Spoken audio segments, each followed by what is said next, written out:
So I used to teach undergraduate sociology at my local university. The class I taught was called Current Social Problems, and every week we covered a new topic. One of the last weeks of the course was dedicated solely to mass shootings. We needed an entire week for it.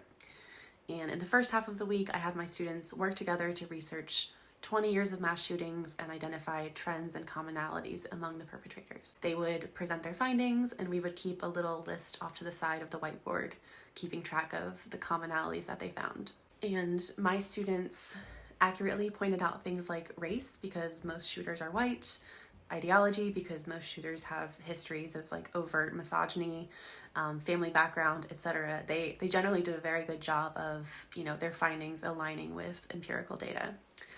And so I taught this class for 3 semesters, and each time we would look at this list we had made, and I would tell them something is missing. There's actually something that 99% of shooters have in common that we are overlooking.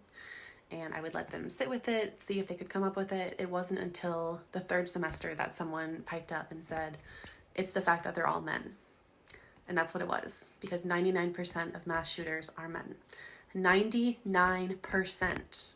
That is insane.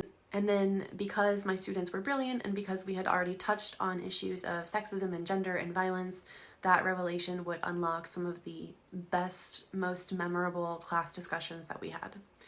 But it always broke my heart witnessing in real time how immune and desensitized we are to men's violence.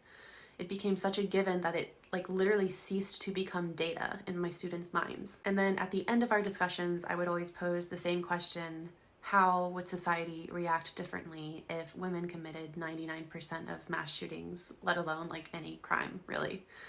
And I will never forget the way that their faces fell and just how quiet the room got, because it wasn't that they had a lack of answers, it was that the answers were just very depressing. I mean, women would not be allowed to own guns. We would be heavily and disproportionately policed. We would lose rights. We would lose visibility.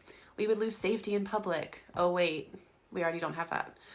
All discourse around the subject would be about what's wrong with women and how this is an issue inherent to womanhood, and the repercussions for this would be likely swift, violent, and unforgiving. So much so that it would probably never get to the point that it could be an overwhelming 99% statistic. And yet, it's not even a talking point with men. We, rightfully so, talk about gun control and mental health, and those are crucial to this conversation, but we don't even talk about those explicitly within the context of masculinity.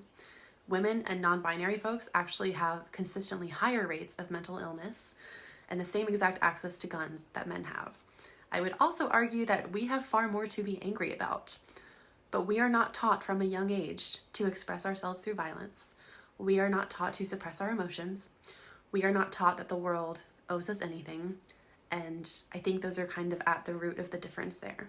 Although that is a very deep, complex, and nuanced conversation for another video.